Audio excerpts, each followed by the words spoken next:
Olá, este é o canal da Igreja Presbiteriana Independente Vida Plena. Uma comunidade simples e acolhedora que busca viver como Jesus ensina. Amar a Deus acima de tudo, ao próximo como a si mesmo e compartilhar o Evangelho com outras pessoas. Enquanto aguarda o início do culto, aproveite e se inscreve em nosso canal. Não esqueça de dar o seu like e compartilhar.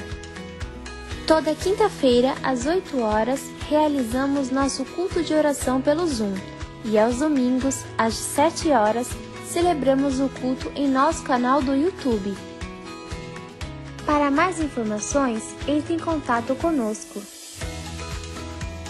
Se você quiser contribuir financeiramente com nossa igreja, você pode realizar depósito ou transferência em uma de nossas contas.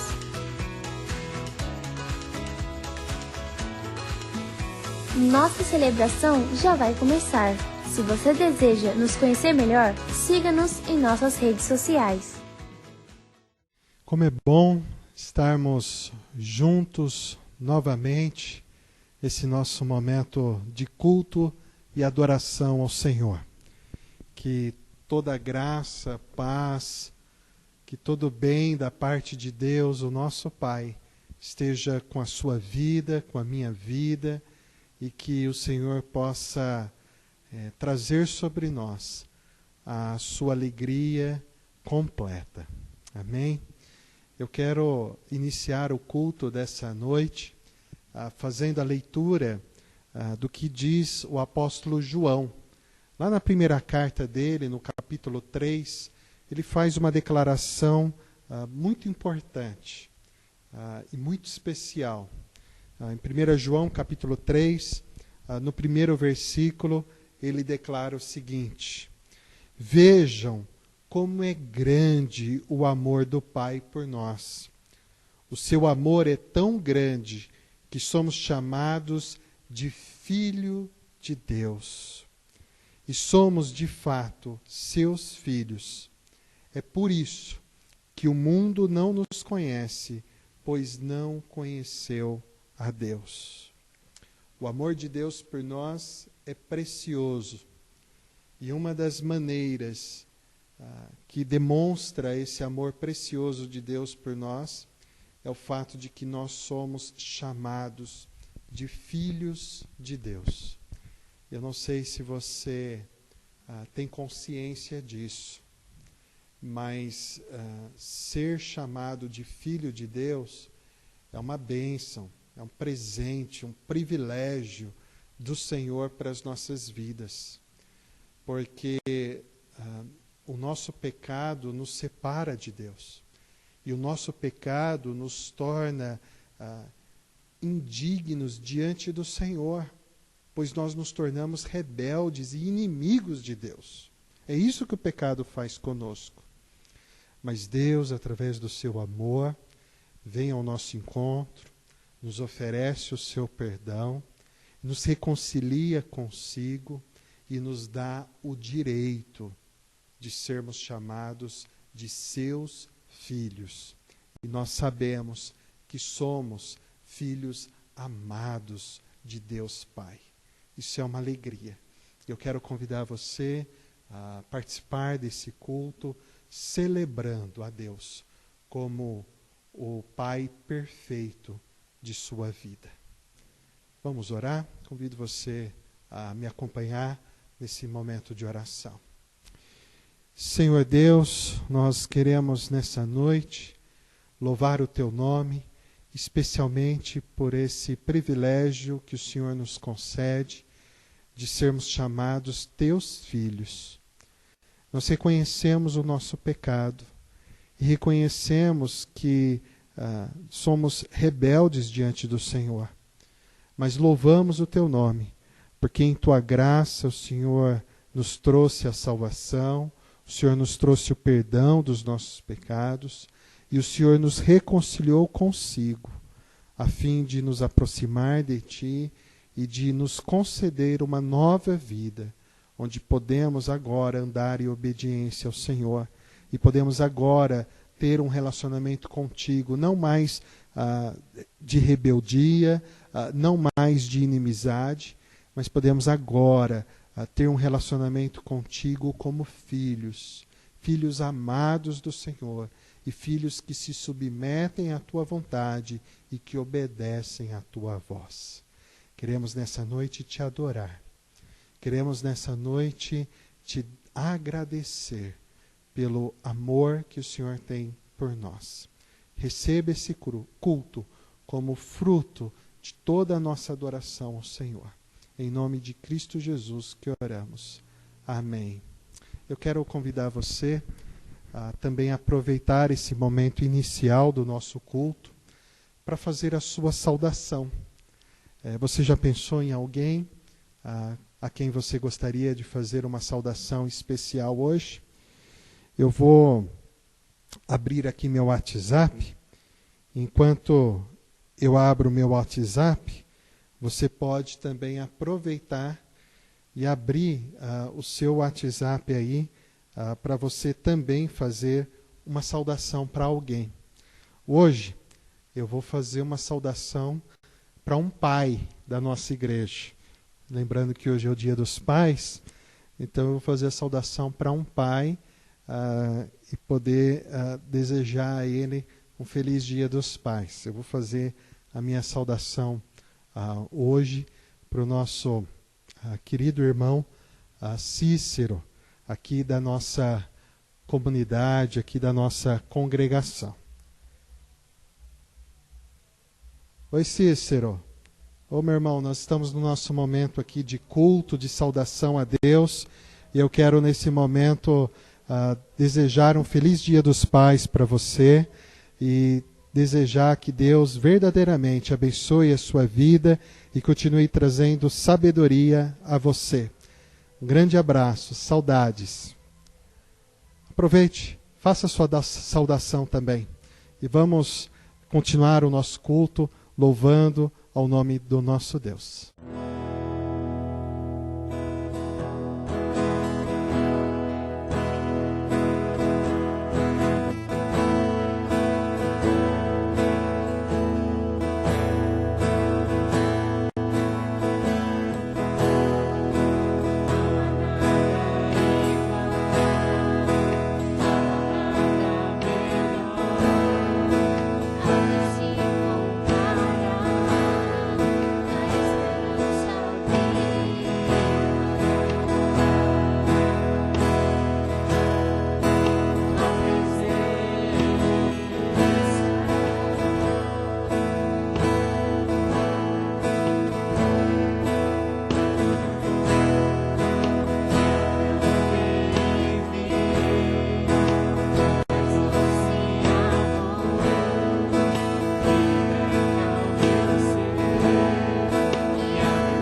sorriso é vida em mim.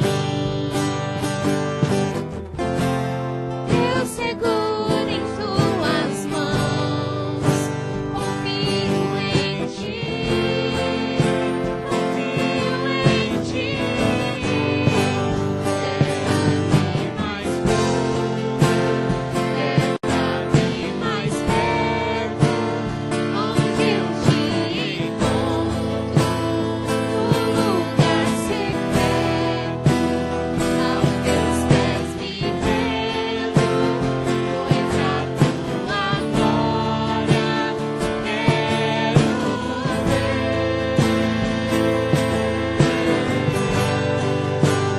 quero ir mais fundo, leva-me mais perto, onde eu te encontro, no lugar secreto, aos teus pés me rendo, pois a tua glória quero ver.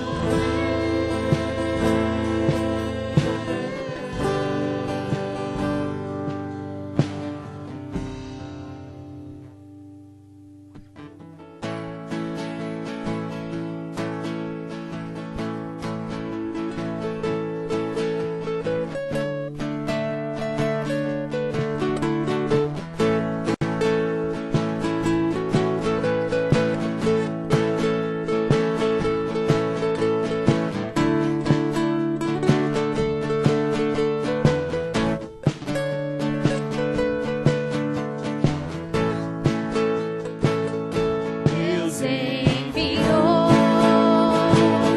seu Filho amado para morrer em meu lugar, na cruz morreu por meus pecados, mas ressurgiu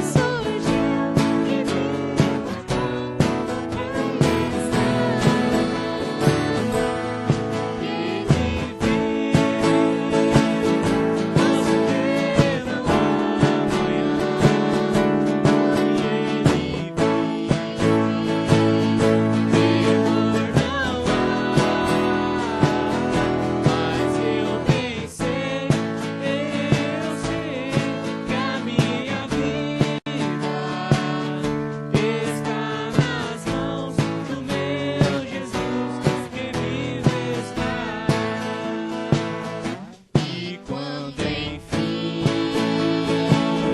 chegar a hora em minha morte,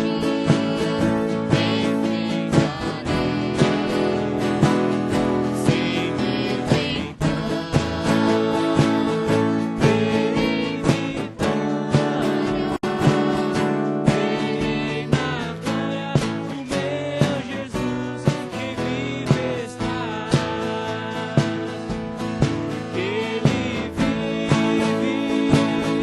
posso crer no amanhã, porque Ele vive, terror não há, mas eu bem sei, eu sei que a minha vida está nas mãos do meu Jesus que vive estás.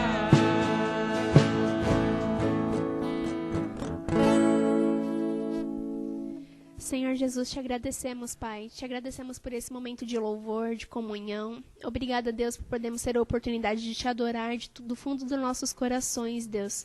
Que o Senhor possa vir abençoar, Senhor, a vida de cada um que está assistindo esse culto neste momento. Que o Senhor também possa vir, Deus, abençoar as pessoas que trouxeram seus dízimos e ofertas, que mesmo à distância estão entregando, Deus. É isso que eu te peço, em nome de Jesus. Amém. Eu quero, nessa noite, compartilhar com você uma história que Jesus Cristo certa vez contou. Jesus ele tinha o hábito de comunicar a sua mensagem através de histórias, de parábolas. Era como se fossem fábulas que Jesus criava e ele contava a fim de ensinar uma lição, destacar de repente algum princípio ou até mesmo alguma advertência para os seus discípulos, os seus seguidores, ou de repente para alguma multidão, para alguém que o ouvia. E cada história de Jesus tem um princípio ou uma advertência extremamente relevante para as nossas vidas, porque nós podemos olhar para a história de Jesus e ver, através daquelas histórias, um retrato sobre quem Deus é, qual é o caráter de Deus, como é o agir de Deus, mas nós também podemos identificar nas histórias de Jesus um retrato sobre quem nós somos e sobre como é a nossa relação com o nosso Deus. E hoje eu quero aproveitar que nós estamos no dia em que comemoramos, né, o Dia dos Pais, e eu quero aproveitar esse momento para conversar com vocês sobre a história de um pai e seus 2 filhos, que é a história que Jesus conta. E o título que Jesus dá para essa história é exatamente essa: a história de um pai e seus 2 filhos. Normalmente, as pessoas conhecem essa história com um outro título. Quando nós olhamos nas Bíblias, nós encontramos para essa história o título de O Filho Pródigo. Mas, quando lemos a história, nós não vemos Jesus em nenhum momento mencionar que a parábola, que a história, é a história do filho pródigo. O que nós vemos Jesus mencionar é que aquela história é a história de um pai e seus 2 filhos. E, na verdade, quando nós meditamos nessa história, nós percebemos que o título mais apropriado para essa história não é o filho pródigo, mas o título mais apropriado para essa história, e é o que eu quero compartilhar com você nessa noite, é o amor pródigo do Pai. O amor pródigo do Pai. Essa história está registrada no Evangelho de Lucas, capítulo 15, os versículos 11 até o versículo 32. E o termo pródigo é um termo que, quando nós procuramos o significado dele no dicionário, nós ficamos um pouco confusos em relação ao sentido da palavra pródigo. Sabe por quê? Porque essa palavra pródigo, ela pode ter 2 significados, 2 sentidos. E é interessante que esses 2 significados, eles são, de certo modo, opostos entre si. Porque um significado tem um aspecto negativo. E o outro significado da palavra pródigo tem um aspecto mais positivo, um aspecto melhor, uma virtude, na verdade. E a palavra pródigo no dicionário tem o seguinte significado. São 2 significados. O primeiro significado é a pessoa que esbanja seus bens, que esbanja o seu dinheiro. É a pessoa que tem gastos excessivos. É uma pessoa irresponsável com relação às suas propriedades, com relação às suas finanças. Então, você já pode perceber que essa história tem esse título, às vezes, né, de o filho pródigo, porque é uma história que fala, né, sobre um filho que gasta de maneira excessiva e irresponsável o seu dinheiro. Mas esse é apenas um dos significados do termo pródigo. O outro significado para a palavra pródigo é uma virtude, é um significado positivo. O outro significado para o termo pródigo significa aquele que oferece algo para outra pessoa de maneira generosa. Aquele que de forma abundante, solidária, presta algum favor para alguém. Veja, o primeiro significado é totalmente negativo. Alguém que esbanja, alguém que gasta demais, de modo irresponsável.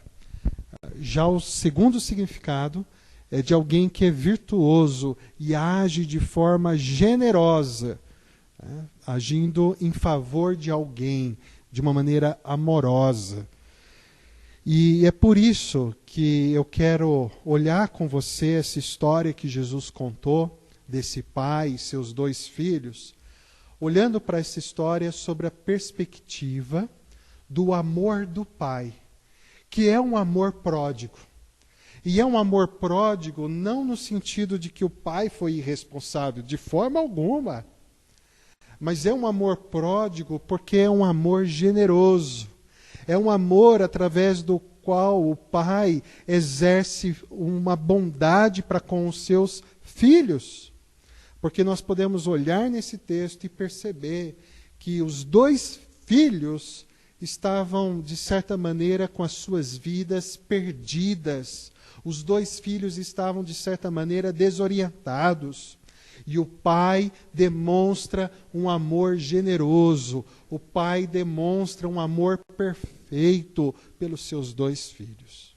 E isso acontece porque essa história, essa parábola de Jesus é um retrato. Um retrato que nos apresenta Deus. Nos apresenta o caráter de Deus e o amor de Deus, que é perfeito. Mas é um retrato também sobre nós. Porque quando olhamos para os 2 filhos dessa história, nós podemos nos identificar com esses filhos.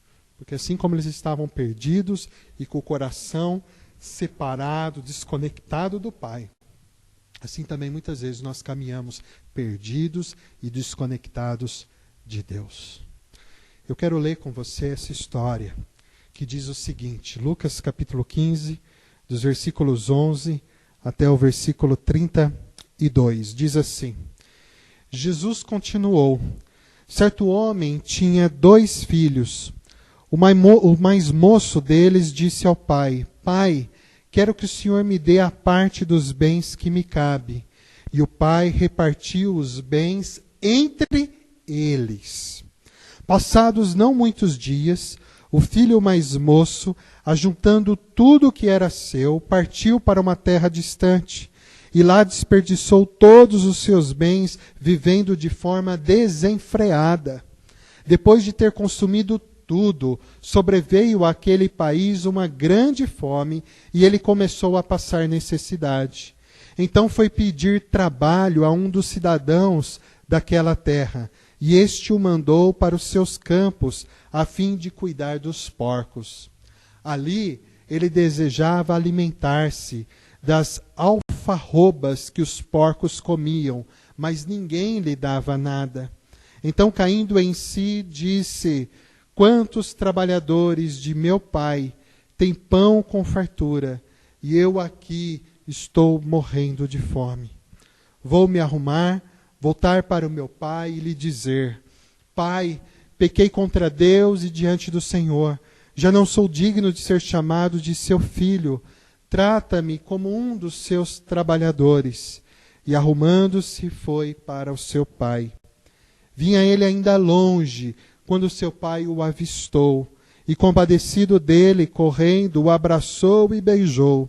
E o filho lhe disse: Pai, pequei contra Deus e diante do Senhor. Já não sou digno de ser chamado de seu filho.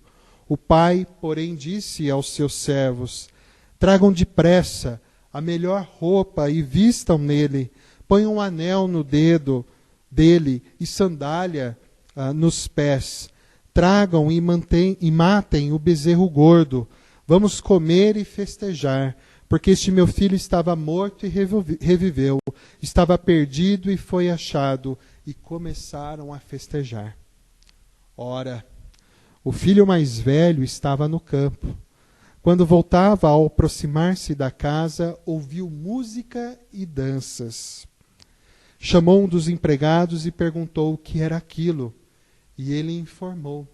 O seu irmão voltou, e por tê-lo recuperado com saúde, o seu pai mandou matar o bezerro gordo.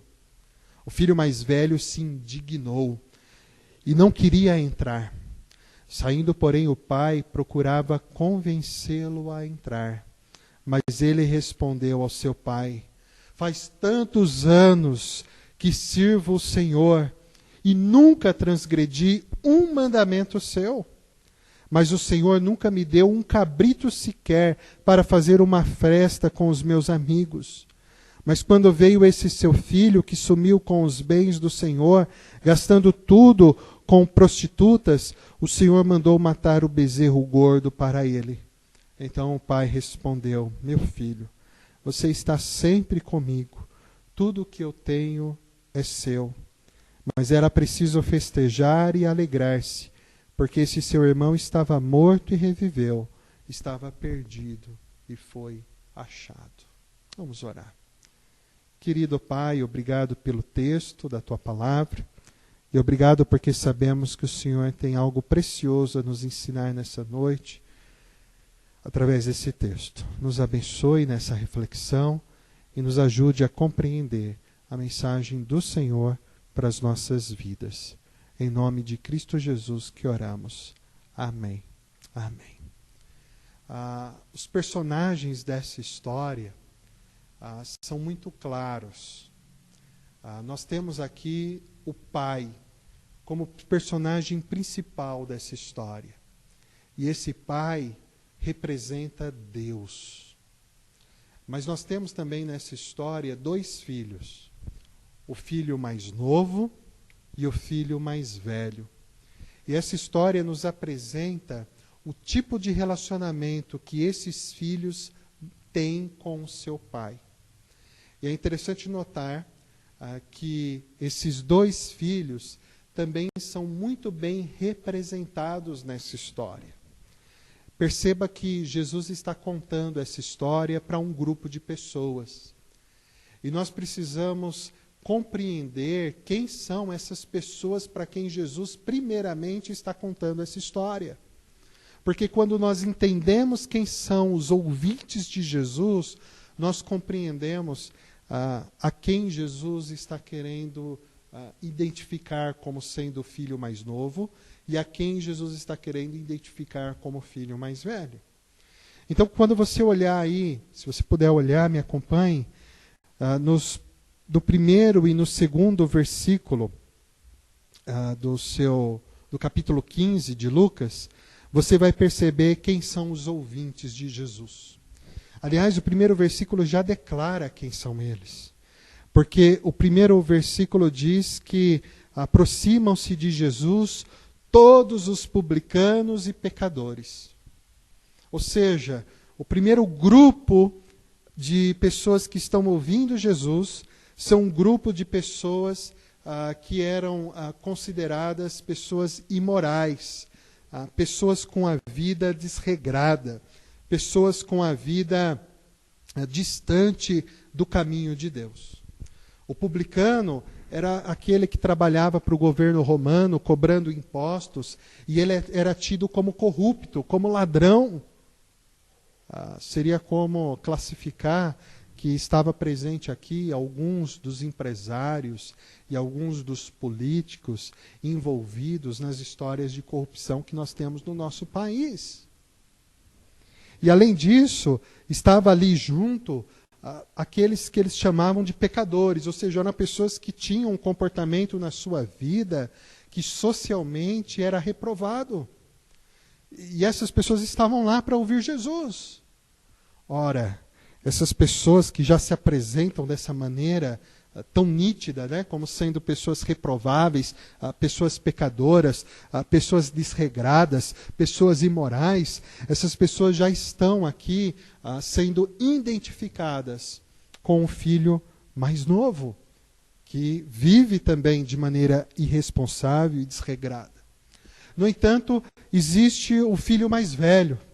E o filho mais velho é representado pelo segundo grupo de pessoas que estão lá ouvindo Jesus. E esse segundo grupo de pessoas que estão lá ouvindo Jesus estão apresentados no versículo 2 de Lucas capítulo 15. E que são justamente quem? Os fariseus e os escribas. Quem são esses? Esses são os religiosos daquela época. Pessoas que conheciam muito bem as Escrituras Sagradas e pessoas que tinham a função de publicamente ler e ensinar as Escrituras Sagradas para outras pessoas. Eram pessoas que participavam de cultos, eram pessoas que celebravam cultos, eram pessoas que estavam envolvidas em serviços para prestar honras a Deus. Eram pessoas que tinham uma vida aparentemente moral correta. Eram pessoas que tinham alguns valores e que tinham princípios regrados nas Escrituras Sagradas. Entretanto, esse grupo é descrito por Jesus na sua história, na sua parábola, como o filho mais velho. E nós vamos ver que tanto o filho mais novo quanto o filho mais velho, tanto aqui os publicanos e pecadores, quanto os fariseus e escribas, estavam perdidos diante de Deus. E talvez você esteja me ouvindo agora, e você esteja dizendo, talvez seja verdade mesmo. Esse povo aí estava perdido mesmo. Mas eu preciso dizer para você o seguinte: o filho mais novo e o filho mais velho dessa história não são apenas os retratos dos publicanos, pecadores, dos fariseus e escribas, dos primeiros ouvintes ali de Jesus. Não é apenas o retrato deles. O filho mais novo e o filho mais velho dessa história, dessa parábola, é o retrato do meu relacionamento com Deus. É o retrato do seu relacionamento com Deus. Nós somos, em certo sentido, semelhantes a esses dois filhos que se perdem no seu relacionamento com o Pai. E eu quero poder hoje mostrar para você como que isso acontece. Mas eu quero também poder hoje mostrar para você qual é o agir do Pai diante dos dois filhos perdidos. Para que você entenda qual é o agir de Deus em sua vida. E para que você entenda qual é o chamado de Deus para a sua vida. Perceba o seguinte. Primeiro, o filho mais novo. O texto diz que o filho mais novo vivia na casa com o seu pai e o seu irmão mais velho. Mas o filho mais novo, de repente, fica descontente com aquele estilo de vida. E o filho mais novo quer correr atrás da sua felicidade. O filho mais novo quer aproveitar a sua juventude e viver a vida da melhor maneira possível, aproveitando tudo. Então, um determinado dia, o filho mais novo chega até o pai e diz: Pai, eu quero que o Senhor me dê a minha parte de herança. E eu quero que o Senhor me dê a minha parte de herança, porque eu quero viver. Acontece que há um problema muito sério aqui. Você já viu herança de pai vivo? Naquela cultura, principalmente, uma cultura patriarcal, a herança só era distribuída entre os filhos com a morte do pai. Então, em outras palavras, aquele filho está desejando a morte do pai. Ele está desejando ali romper qualquer relação afetiva com o seu pai, porque o que ele quer é os bens que o seu pai tem, e o que ele quer é viver a vida de acordo com a sua vontade, e não mais debaixo do amor do pai. Porque ele imagina que a vida fora da casa do pai será muito melhor. E ele imagina que viver longe do amor do pai vai ser muito melhor, porque ele poderá experimentar outros e muitos amores. E o pai, então, pega os seus bens e reparte. E o texto deixa bem claro que ele reparte entre eles, ou seja, ele reparte os bens, ele reparte a herança entre os filhos. O filho mais novo, então, sai de casa. E é importante você perceber algumas sutilezas que surgem no texto. Porque o versículo 13 do texto vai dizer que ele escolhe ir para uma terra distante, para um país longe. É interessante que o filho mais novo, ele tem a percepção, ele tem o conceito de que a vida longe do seu pai é a melhor. Ele está em busca da felicidade. Ele está em busca do prazer.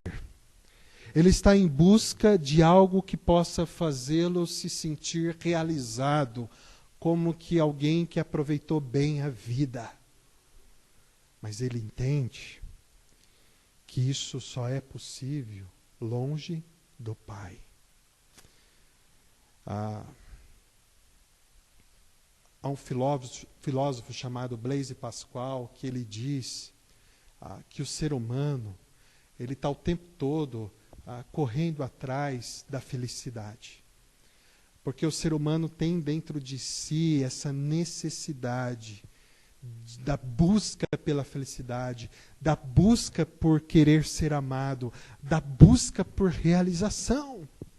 E todas as decisões que o ser humano toma na sua vida, todos os movimentos que o ser humano faz na sua vida, é em busca da felicidade, é em busca de ser amado, em busca de sentir-se realizado.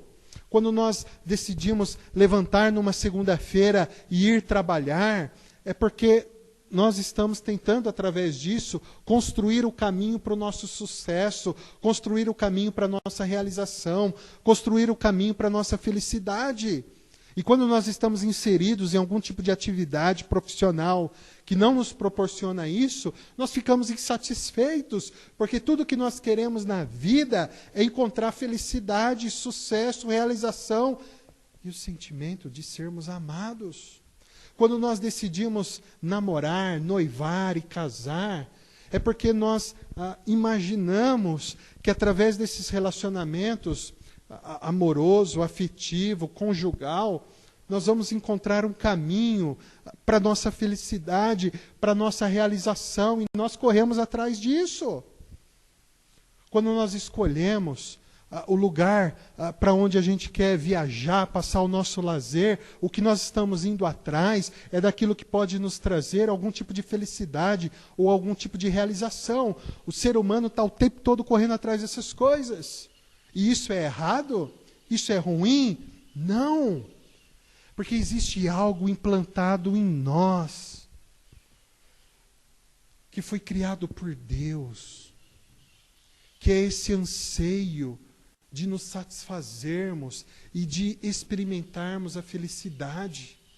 Então é natural que a gente sinta essa vontade de ser feliz, essa vontade de ser amado. O problema, sabe qual é? O problema é quando nós imaginamos que vamos encontrar a satisfação para a nossa vida, a realização para a nossa vida, longe de Deus. Quando nós imaginamos que o caminho certo para aproveitar bem a vida é bem longe de Deus. Esse é o problema.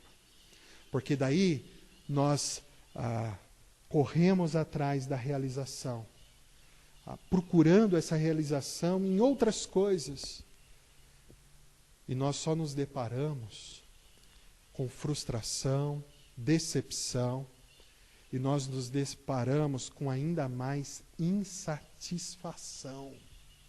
E o vazio no nosso coração aumenta cada vez mais. O problema do ser humano não é desejar ser feliz, desejar ser amado, desejar realização na sua vida pessoal. O problema do ser humano é acreditar que é possível ter essas coisas sem Deus, que é possível ter essas coisas longe de Deus. O problema do ser humano é acreditar que ele pode, que ele deve aproveitar a vida à sua própria maneira, do seu próprio jeito. Esse é o problema do filho mais novo. E esse é um problema que nós vemos presente na nossa cultura. Nós vemos esse problema presente na nossa sociedade. Nós vemos esse problema presente, inclusive, dentro da igreja. Pessoas que entendem, que têm a concepção de que para serem felizes, para se sentirem plenamente amadas, para serem plenamente realizadas, elas devam viver as suas vidas e fazer as suas escolhas sem se importar com Deus. Porque quem sabe o que é melhor para a minha vida sou eu. Não é esse o problema de Adão e Eva, nossos primeiros pais? Deus criou um mundo bom e perfeito. E Deus estabeleceu a vida no paraíso para que Adão e Eva desfrutassem de tudo aquilo ali, experimentando plena alegria na relação entre eles como casal, na relação com a família, na relação com o mundo à sua volta e principalmente com a relação íntima e profunda que eles tinham com Deus. Entretanto, Deus impôs um limite. Quando disse para Adão e Eva, olha, do fruto do conhecimento do bem e do mal, esse vocês não devem tocar, desses vocês não devem comer. Porque o dia que você comer desse, certamente vocês morrerão. Mas Adão e Eva preferiram dar ouvidos à serpente, que dizia, olha, o dia que você comer desse fruto, você não vai morrer, mas você vai se tornar igual a Deus. E a proposta da serpente qual que era? Se você comer do fruto, você vai viver a vida da melhor forma possível. Porque você não precisará mais de Deus. Porque você próprio tornará o Deus da sua vida. E aí você não vai viver mais a vida de acordo com o que Deus quer ou de acordo com o que Deus não quer. Mas você vai viver a vida de acordo com o que é o seu desejo. Olha que bom. E Adão e Eva acreditou nessa proposta. O problema é que o mundo que eles construíram a partir dessa decisão não foi o mundo a partir da orientação de Deus, mas foi o mundo a partir dos seus desejos equivocados, egoístas, orgulhosos, corrompidos pelo pecado. E o resultado que nós temos disso é a destruição do ser humano, que no seu anseio pela busca pela felicidade, seu anseio pela realização, acaba encontrando frustração e insatisfação. É isso que acontece com o filho mais novo. Às vezes, nós estamos vivendo como o filho mais novo. E o filho mais novo, então, se distancia do pai, para viver a vida do seu próprio jeito. E ele se distancia do pai, querendo morar longe, totalmente longe do pai. E o que acontece? Ele se entrega aos prazeres. E ele gasta os seus bens, ele gasta a sua parte na herança de maneira irresponsável, a ponto dele ficar sem recursos. E o pior, o lugar onde ele estava morando passa por um período de grande miséria, de grande fome. E esse filho mais novo começa a passar dificuldades, privações, necessidades, a ponto dele precisar se submeter a ir trabalhar cuidando de porcos. E esse trabalho, naquele contexto, era humilhante. Porque no contexto da tradição judaica, o porco é um animal imundo, desprezível. Trabalhar cuidando de porcos era humilhante. E ele teve que se submeter a isso. E a situação dele era de tanta miséria, a situação dele era de tanta dificuldade, que ele não tinha o que comer, a ponto dele desejar para si o alimento que era dado aos porcos. Sujo, imundo, sobras. Era isso que ele desejava. E nesse momento em que ele caiu, diante dessa miséria, dessa perdição, ele então se lembra do pai. E ele se lembra que o seu pai trata bem os seus empregados. Então ele constrói para si uma maneira de recorrer ao pai e de pedir perdão para o pai, de tentar recompensar o pai pelo fato dele ter ofendido o pai ao pedir a herança. E ele pensa consigo, não, eu vou voltar para a casa do meu pai e eu vou chegar lá com um discurso. E no meu discurso eu vou dizer, pai, olha, eu pequei contra Deus, eu pequei contra o Senhor, eu não sou mais digno, não sou digno de ser chamado seu filho, mas me recebe como um aí dos seus empregados. E o filho então volta para casa, pensando nesse discurso o tempo todo, de repente naquela caminhada longa, tentando pensar como meu pai vai me receber, como que vai ser.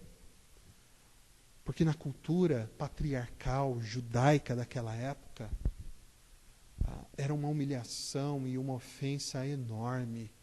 Um filho pegar parte dos bens do pai, sair de casa e desfazer desses bens de maneira irresponsável.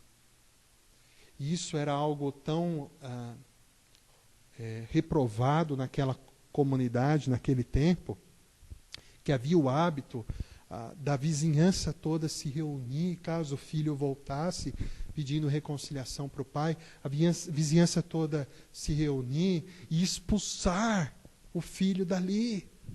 E expulsar o filho dali porque o filho agiu de maneira grosseira, irresponsável, agressiva contra o próprio pai.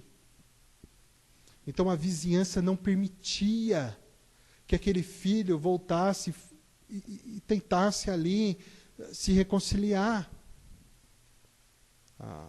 Alguns pais que viviam essa experiência tinham a atitude, inclusive, de rejeitar os seus filhos e de fechar a porta na cara deles. Tamanha era a ofensa. Mas o pai da história de Jesus é diferente. Porque o pai da história de Jesus está o tempo todo olhando para o horizonte, aguardando o dia de ver o seu filho retornando. E o que é mais bonito nesse texto é que quando o filho vinha ainda de longe, o pai o avistou. E o texto vai dizer que o pai, então, levanta a sua túnica até os joelhos. E o pai corre ao encontro do seu filho. Porque ele quer chegar até o seu filho antes que qualquer vizinho se aproxime dele para ofendê-lo ou para expulsá-lo. E ele corre na direção do filho, e quando ele se aproxima do filho, ele não dá nenhuma oportunidade para que o filho diga qualquer coisa. Imediatamente aquele pai o abraça, imediatamente aquele pai o beija. E quando o filho vai tentar dizer qualquer coisa para o seu pai o interrompe e chama seus empregados. E o filho está dizendo: pai, eu não sou digno de ser chamado seu filho. Mas o pai não está se importando com isso. E o pai abraça o seu filho, beija o seu filho. E o pai chama os empregados e dizem: olha, tragam roupas novas para ele. Tragam sandálias e coloquem no pé dele. Peguem um anel da família, coloquem no dedo dele. Porque o pai está o recebendo de volta como um filho. Porque o pai não o rejeita, mas o pai o acolhe e o pai se alegra com o fato desse filho ter retornado. Sabe por quê? Porque nós fazemos a opção de viver longe de Deus. O ser humano faz a opção de construir a sua vida, de tomar as suas decisões sem se importar com Deus, sem consultar Deus, sem se importar se aquilo é agradável, se aquilo é honroso diante dos olhos de Deus ou não. A gente toma as decisões de acordo com o nosso desejo, com a nossa vontade. Nós fazemos isso. E com isso nós nos afastamos ainda mais de Deus. Mas Deus se move ao nosso encontro. E Ele vem ao nosso encontro com um amor pródigo, generoso, bondoso, para nos perdoar do pecado e nos reconciliar novamente consigo, nos tornando seus filhos. E através disso nos ensinando que a felicidade, o caminho dela, não é construído longe de Deus, mas o caminho para a felicidade, para a verdadeira realização, é construído através do relacionamento próximo, íntimo e de submissão e obediência ao Pai, a Deus. A festa para celebrar a chegada daquele filho. Eu quero dizer para você que por maiores que sejam os nossos erros, por maiores que sejam os nossos pecados, que por mais vergonha e culpa que nós sintamos diante de falhas graves que nós cometemos, nós podemos ter a certeza de que o perdão que Deus tem para nós é capaz de nos libertar de qualquer culpa dos nossos pecados. Porque o perdão de Deus sobre nós é perfeito. O perdão de Deus sobre nós é perfeito. Então, não se apegue à culpa que você sente pelos seus erros, pelos seus pecados. Mas se apegue ao fato de que Deus está te acolhendo para te oferecer o perdão e te oferecer a oportunidade de você viver uma nova vida e de fazer novas escolhas e de assumir novas atitudes. Em vez de você se consumir pela sua culpa, aproveite para você reconhecer o amor de Deus. Aquele filho se consumia pela culpa. Não sou digno mais de ser seu filho. O pai o acolheu e dava ao filho a oportunidade de voltar a ter uma relação naquela casa como filho, para que ele pudesse agora tomar novas atitudes. O verdadeiro arrependimento não é apenas o reconhecimento de que o que eu fiz é errado e é mal diante de Deus. O verdadeiro arrependimento é o compromisso de corrigir os erros e de viver de maneira diferente, seguindo a palavra de Deus e obedecendo ao Senhor. E assim é o jeito como Deus acolhe o filho mais novo. Assim é a forma como Deus acolhe o pecador. Nós estamos acostumados a ouvir a cultura dizendo: Deus ama você do jeito que você é. E eu preciso dizer para você, isso não é a verdade completa. Eu preciso dizer para você, isso não é a verdade completa. Não é. Porque a verdade completa é aquela que diz: Deus ama você do jeito que você é. Mas como vai dizer Felipe Hansen, Ele ama demais você para permitir que você continue sendo do jeito que você é. Então, Deus, o amor de Deus será tão transbordante, tão real na sua vida, que Ele te conduzirá sim a uma mudança. Os pecadores que se aproximam de Deus são alvo desse amor, são acolhidos por esse amor e são radicalmente transformados por esse amor. É por isso que há alegria e festa quando aquele que estava perdido é encontrado, é achado. A história não termina aqui. E a história não termina aqui porque a história é do pai e seus 2 filhos. O filho mais novo foi reencontrado, mas o filho mais velho permanece perdido. O texto vai dizer que o filho mais velho, então, sai do campo. Ele estava ali trabalhando nas suas atividades, e ele sai do campo, e quando ele retorna para casa, ele escuta o barulho de música, barulho de dança, ele sente o cheiro da carne assada. E ele percebe que tem um movimento na casa, está tendo uma grande festa ali, e ele não sabia de nada. Então ele, curioso, chama um dos empregados e pergunta: me diga, por favor, o que está acontecendo aqui? E o empregado então olha para ele e diz: olha, o seu irmão que há tempos estava sumido, sem dar notícias, ele voltou e o seu pai mandou matar um bezerro. Sabe aquele bezerro gordo, aquele maior? O seu pai mandou matar e assar. E agora ele está dando uma grande festa, porque ele está feliz com o retorno do seu irmão. Enquanto o empregado dava essa notícia, o irmão mais velho se enfureceu de ódio. O seu semblante se fechou. E ele, tomado de raiva, decidiu não entrar na casa. Ele decidiu não se unir ao pai para celebrar a chegada do irmão mais novo. Ele decidiu ficar do lado de fora, longe. E o que o pai faz? Mais uma vez, o pai se move em direção a um filho que está perdido. E o pai vai ao encontro do filho mais velho. E quando ele chega ao encontro do filho mais velho, ele tenta, de todas as maneiras, convencer o filho mais velho a entrar. Vamos, filho, se una a nós.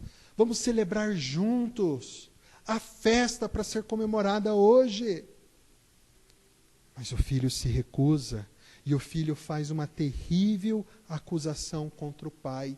Uma terrível acusação, porque é uma acusação ofensiva, desrespeitosa e falsa. Porque ele diz para o pai: há anos eu sirvo o Senhor. Eu nunca transgredi o seu mandamento. E o Senhor nunca me deu sequer um cabritinho. Agora, para esse aí, é o maior bezerro que tem. Mas para mim, nada. Isso não é verdade.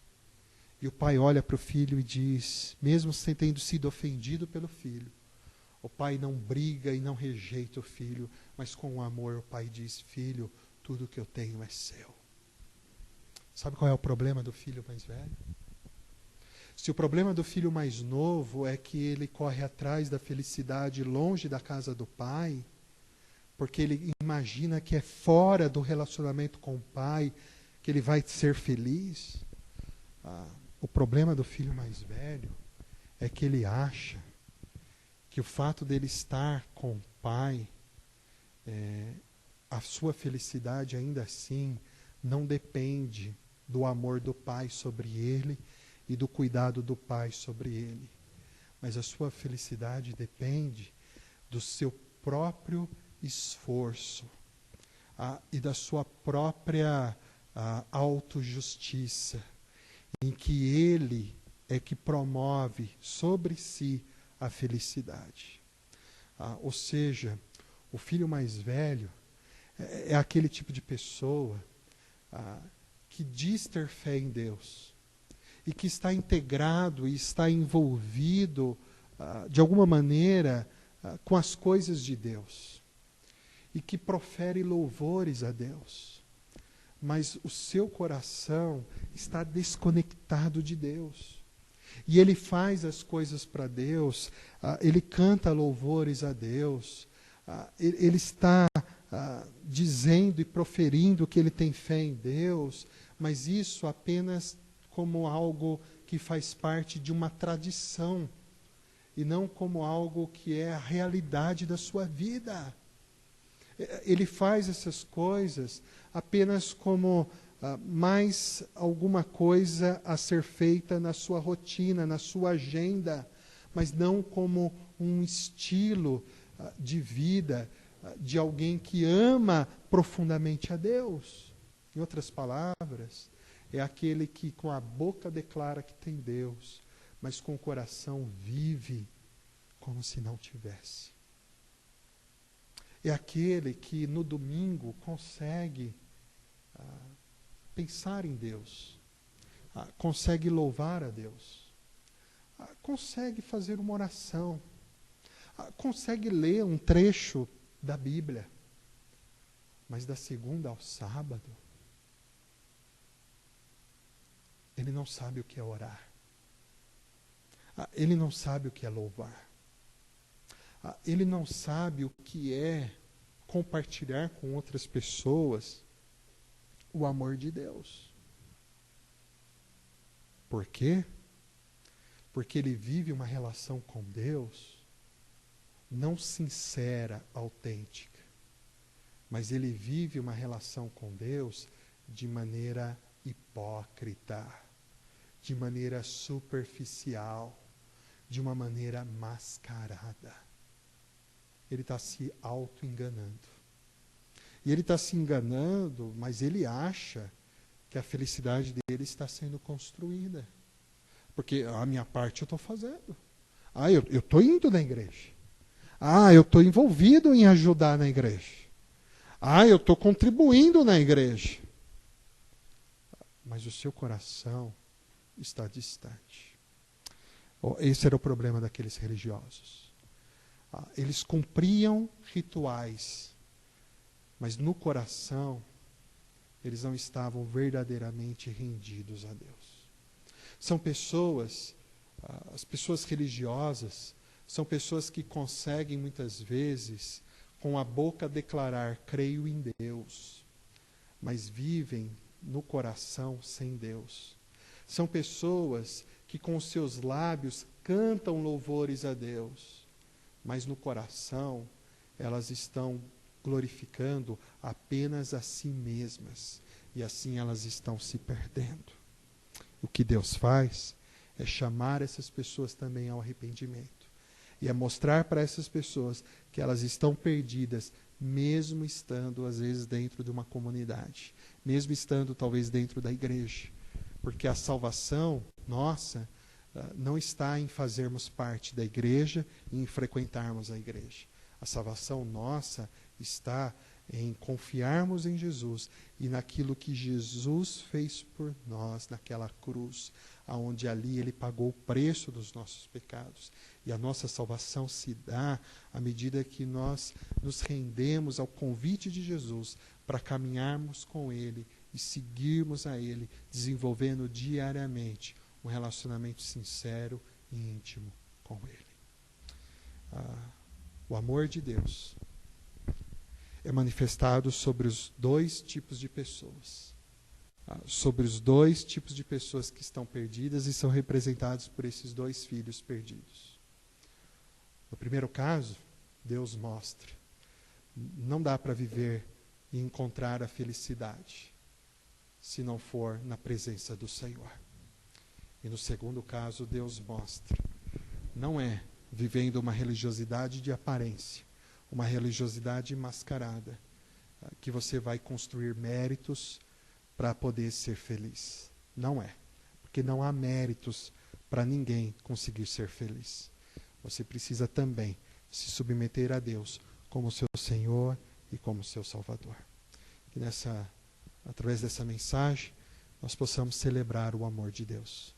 E que nós também, através dessa mensagem, possamos fazer uma autoavaliação sobre as nossas vidas. Qual desses filhos está mais próximo de representar quem nós somos ou que, de repente, quem nós éramos sem Deus? Somos como o filho mais novo, que caminha longe de Deus e procura fazer as coisas sem levar em consideração a Deus? Queremos viver distantes do nosso próprio jeito? Ou somos como o filho mais velho, que até cultivamos bons princípios, bons valores, até estamos envolvidos na comunidade cristã, somos participantes da igreja, mas de coração estamos distantes do Senhor. De coração não estamos sendo sinceros. Quem nós somos? E ao reconhecer quem você é, ou a reconhecer quem possa estar mais próximo de você, reconheça o amor de Deus, que te perdoa, te acolhe e te convida a uma mudança de vida. Ele chama o filho mais novo para se render e reconhecer que a sua satisfação plena está em Deus. E ele chama o filho mais velho para se envolver de maneira sincera com ele, e não apenas de aparência. E a estar envolvido naquilo que Deus está fazendo, se alegrando com o que Deus está se alegrando em fazer. Pense sobre isso. E se você perceber que o seu coração já foi alcançado pelo amor de Deus, se você perceber que você um dia foi assim, mas hoje não é mais, que você possa então ser grato a Deus por isso. E que você possa então estar envolvido em ajudar aqueles que estão perdidos a se reencontrarem com o amor do Pai. Porque essa é a grande missão que Deus tem para nós. Então que você possa compartilhar com aqueles que estão perdidos o amor do Pai. E mostrar através da sua própria história, através da história de Jesus, que em Deus nós podemos ter o perdão das nossas vidas e podemos ter a nossa vida plenamente transformada pelo Senhor. Deus te abençoe, em nome de Jesus Cristo.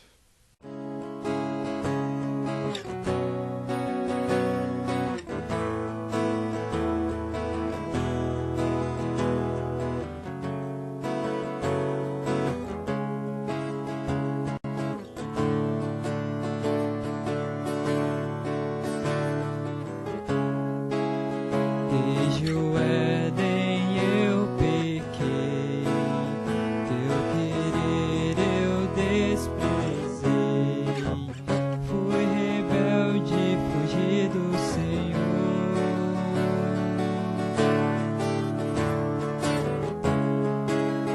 Tua lei me faz saber que eu devia perecer. Salvaste este vil pecador.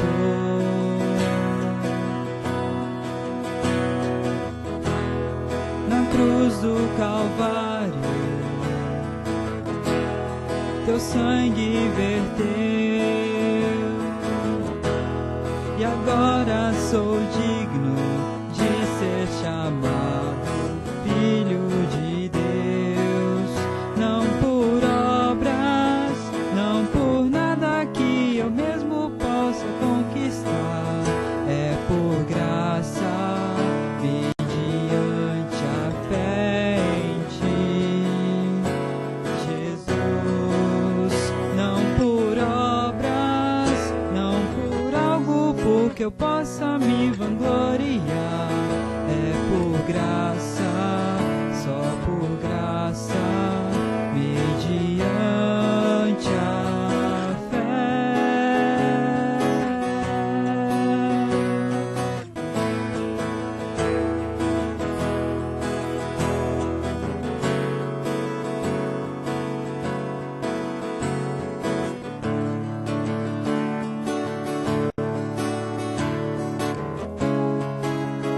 Deus provou o seu amor quando eu era pecador.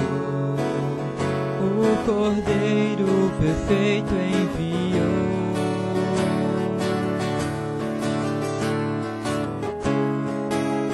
No perfeito plano seu, o bom Deus me escolheu.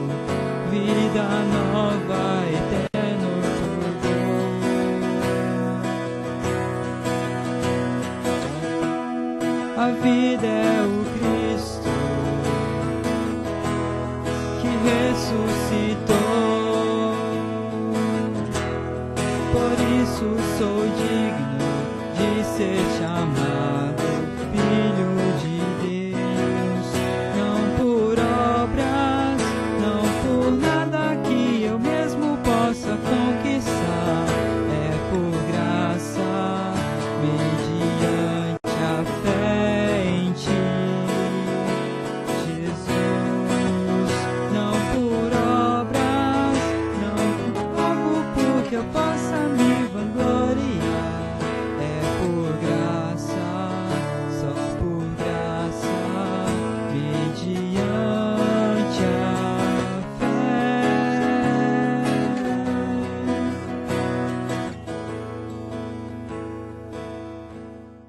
Boa noite, queridos.